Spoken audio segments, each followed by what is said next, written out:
오늘도 주님이 잘해 주십니다. 오늘도 주님이 잘해 주십니다.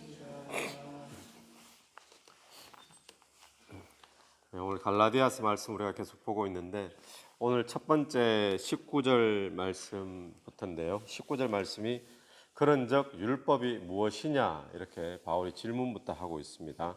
이 말씀이 나온 배경은 이런 배경입니다. 하나님께서 아브라함에게 약속을 주셨죠. 어떤 약속을 주셨습니까? 내가 너로 복이 되게 하겠다. 너를 축복하는 자는 복받고 너를 저주하면 그 자가 또 저주받을 것이고 네 자체가 복이 되도록 하겠다라는 약속을 주셨습니다. 그래서 하나님은 아브라함의 하나님이 되시는 거죠. 그때부터. 근데 이 약속은 일방적인 하나님의 약속이었어요. 하나님이 그렇게 이루어 주시겠다라는 것입니다. 그런데 그런 약속이 있고 난 뒤에 율법이 나중에 툭 주어집니다. 근데 얼마나 시간이 흘렀는가 하면 아브라함에게 내가 너로 복이 되게 하겠다 약속을 주신 이후에 430년이 지난 뒤에 율법이 주어지죠. 어제 본문 속에 그 말씀이 나오죠. 그래서 사람들은 또 이 율법을 하나님이 주셨으니까 이 율법을 열심히 지키려고 막 노력을 합니다.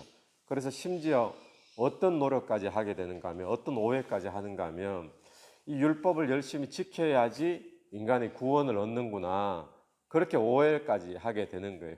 그래서 오늘 이 갈라디아 교회 안에 생긴 문제가 무엇인가 하면 우리가 전에 말씀 나눴듯이 복음으로 구원을 얻는 거죠. 예수 그리스도의 십자가의 그 공로 의지하고 믿음으로 저와 여러분이 구원을 얻는 줄로 믿습니다. 그런데 그 믿음에다가 또 율법도 열심히 지켜줘야 된다는 거예요.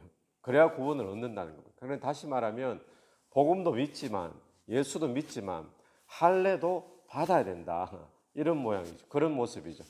거기에 대해서 바울이 이야기하기를 그게 아니라 우리는 율법의 행위로 구원을 얻는 것이 아니라 오직 믿음으로만 구원 얻는 거다. 그렇게 바울이 지금 막 주장을 하는 거예요.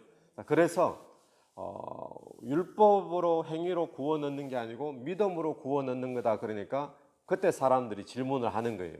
뭐라고 질문하느냐? 그러면 율법은 도대체 뭐냐? 율법은 왜 주셨느냐?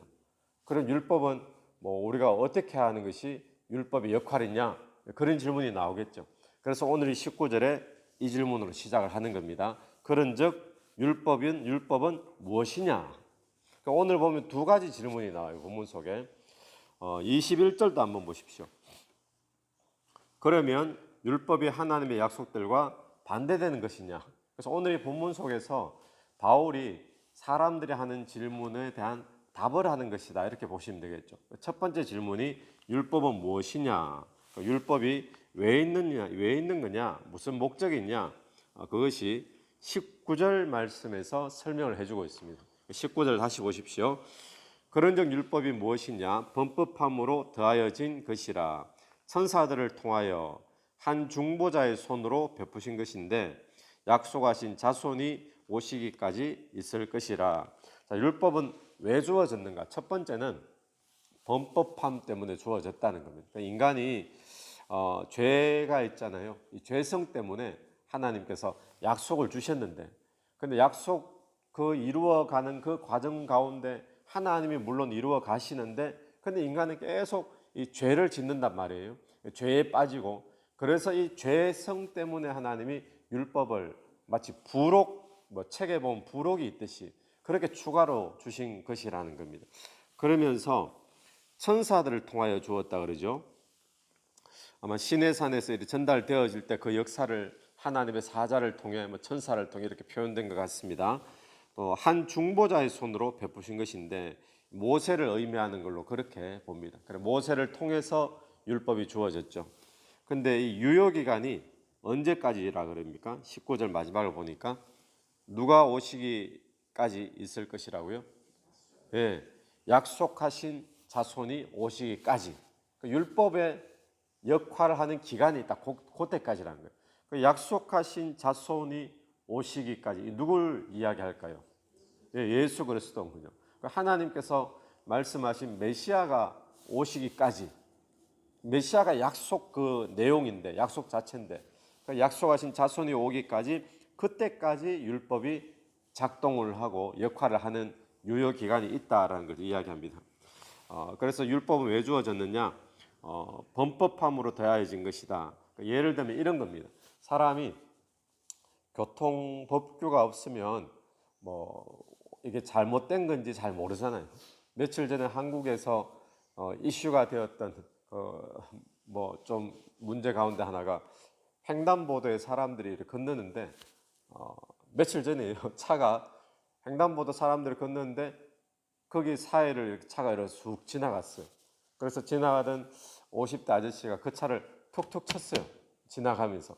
그랬더니 그 차가 지나가다가 다시 불법으로 유턴을 해가지고 그 아저씨한테 와가지고 아저씨를 신고했어요.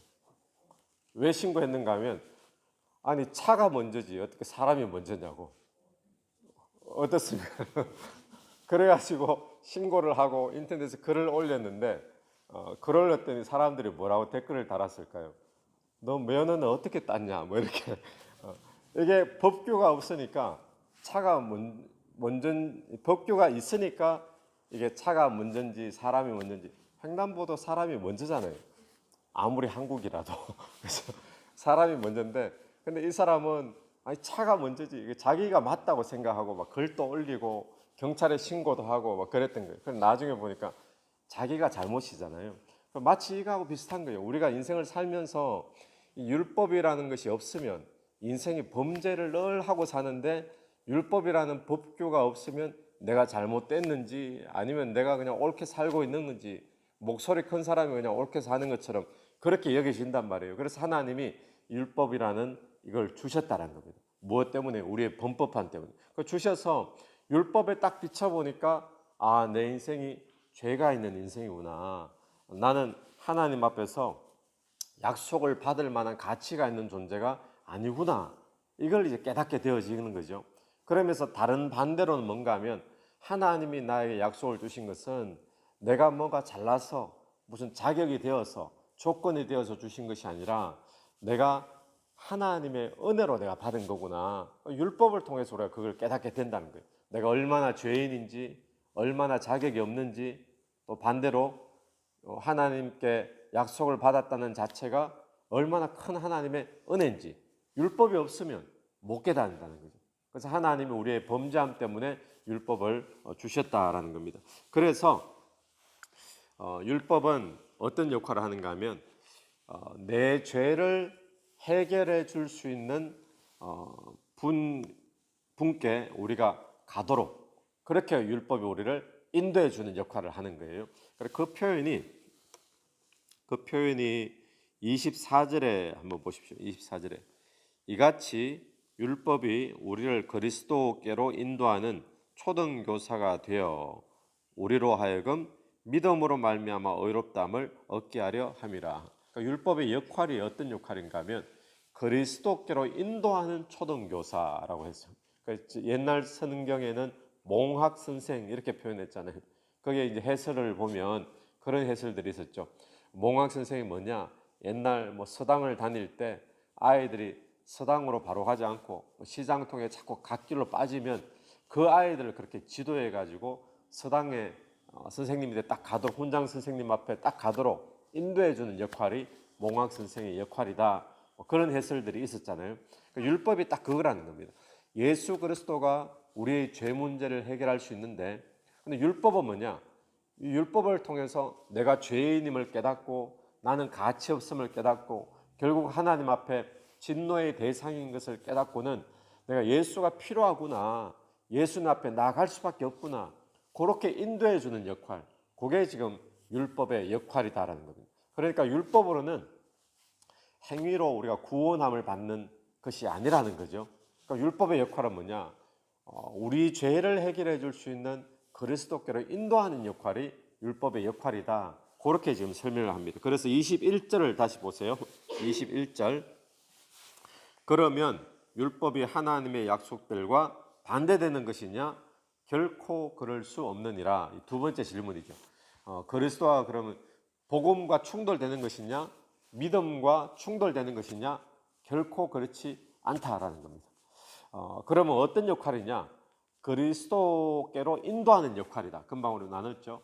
그리고 그리스도가 오실 때까지 율법은 역할하는 거지, 그리스도가 오면 율법의 역할은 끝난 것이다라는 겁니다. 그래서 서로 충돌하는 것이 아니다라는 것을 분명히 이야기를 합니다. 그래서 22절을 볼까요? 22절.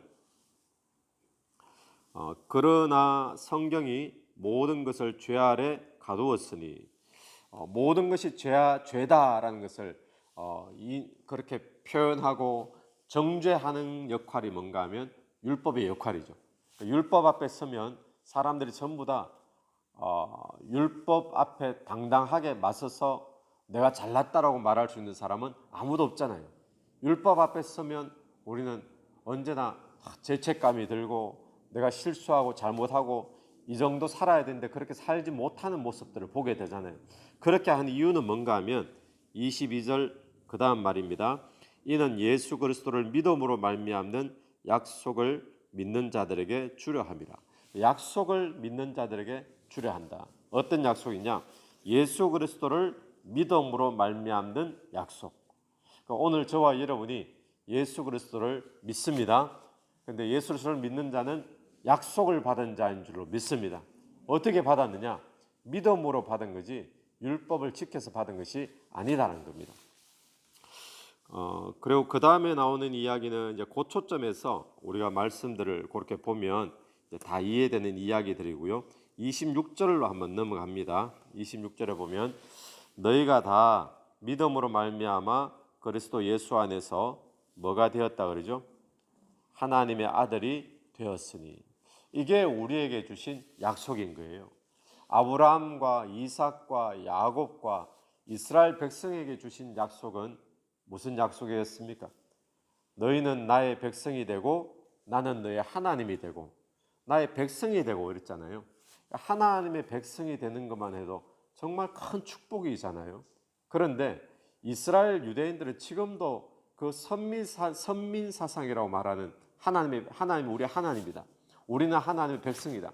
이 선민 사상 하나 가지고도 지금 이렇게 세상 가운데서 나름대로 그렇게 자존심 있게 자긍심 가지고 그렇게 사는데, 우리에게 주신 약속은 하나님의 백성 정도의 약속이 아니라 하나님의 자녀라는 그런 약속을 우리가 받은 줄 믿습니다. 근데 이거 어떻게 받았느냐? 율법 지켜서 받은 게 아니고 예수 그리스도 믿음으로 우리가 받아졌다는 거예요. 할렐루야.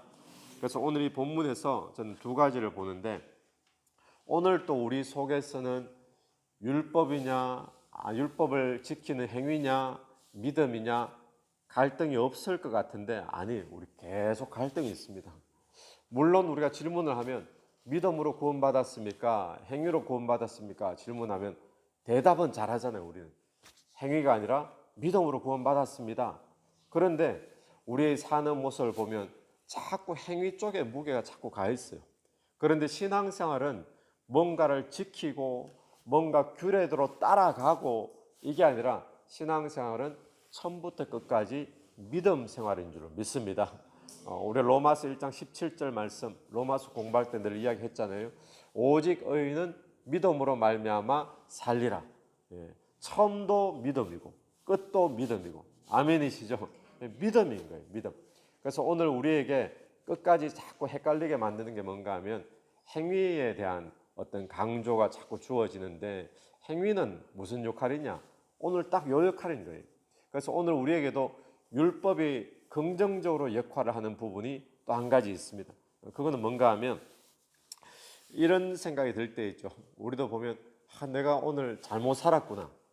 오늘 내가 예수 믿는 자로서 좀 더 말씀 읽을 수 있는데 말씀 안 읽고 게으르게 살고 또 뭔가 하나님 기뻐하는 삶을 살지 못하고 또 죄 짓는 삶을 살고 이렇게 느껴질 때 있죠. 율법이 우리에게 그걸 딱 느끼게 만드는 거거든요. 그렇게 느껴질 때 우리는 그냥 마음 아파만 하면 안 된다는 거예요. 왜냐하면 율법이 그렇게 느끼도록 만드는 이유가 뭐라 그랬습니까? 우리로 하여금 그리스도께로 인도하는 역할이 율법의 역할이었듯이, 오늘 또 마음에 정죄함이 있고 또 마음이 하나님 기뻐하는 대로 살지 못하고 말씀대로 살지 못했다라는 그런 걸림이 있다면 우리는 뭘 해야 되죠? 그냥 마음이 아프다, 내가 실수했구나, 그렇게 할 것이 아니라 주님 앞에 나아가야 될 줄로 믿습니다. 오늘 또 하나님이 그 역할을 하려고 우리에게 마음에 찔림을 주시는 거거든요. 주께 나아가서 주님, 내게 다시 역사하여 주옵소서. 주님, 나는 할 수 없습니다. 내게서 예수 그리스도가 살고 나의 이런 모습은 죽고 그런 삶이 되게 하여 주옵소서. 그렇게 나아가는 삶이 복된 삶인 줄로 믿습니다. 오늘 우리가 율법이냐 믿음이냐 여기에 대해서 잘 정리되어 있는 바울 서신의 갈라디아서를 보게 되는데, 오늘 또 저와 여러분의 신앙이 뭔가를 지켜서 하나님을 기뻐하는 신앙이 아니라 지켜야 되는 그 말씀은 가이드라인입니다. 하나님을 정말 기쁘시게 하는 것은 오직 믿음인 줄로 믿습니다. 지켜보면 지켜지지 않는 거예요. 그럼 어떻게 해서 지키느냐? 내 안에 예수가 사신다, 예수가 일하신다, 예수가 다 이루신다, 이 믿음으로 사는 거지, 내가 오늘 이루었습니다, 이렇게 지켰습니다, 하나님 기쁘시죠? 이 기쁨이 아니라는 거예요. 지금도 내 안에 예수가 오셔서 주님이 원하시는 것 다 이루는 삶으로 사는 줄로 믿습니다. 그렇게 믿음으로 나가는 거예요. 그런데도 내 마음속에 찔림이 있고 말씀대로 살지 못했는 아픔이 있잖아요. 그럴 때는 아파만 하지 말고 그리스도께로 인도하는 초등교사 역할을 한다 그랬듯이, 그렇기 때문에 그리스도가 나에게 필요합니다. 주님이 사셔야 됩니다. 그렇기 때문에 나는 죽고 예수가 사는 삶이 되기를 원합니다. 믿음으로 살겠습니다. 그렇게 나아가는 자가 되기를 간절히 축원합니다. 같이 기도드리겠습니다. 하나님, 은혜를 감사합니다. 오늘 우리에게 예수 믿을 수 있는 복음을 주심을 감사를 드립니다. 오늘 또 예수 그리스도 믿고 사는 하루 되게 도와주시고, 예수 그리스도가 내 삶에서 사시고 일하신다는 사실을 오늘 또 믿고 고백하는 복된 하루 되게 도와주옵소서. 우리 가운데 말씀대로 살지 못한 모든 찔림과 또 죄책감, 정죄함이 있다면 주님, 이 마음 가지고 그리스도께로 나아갈 수 있는 그런 복된 하루 되기를 간절히 원합니다.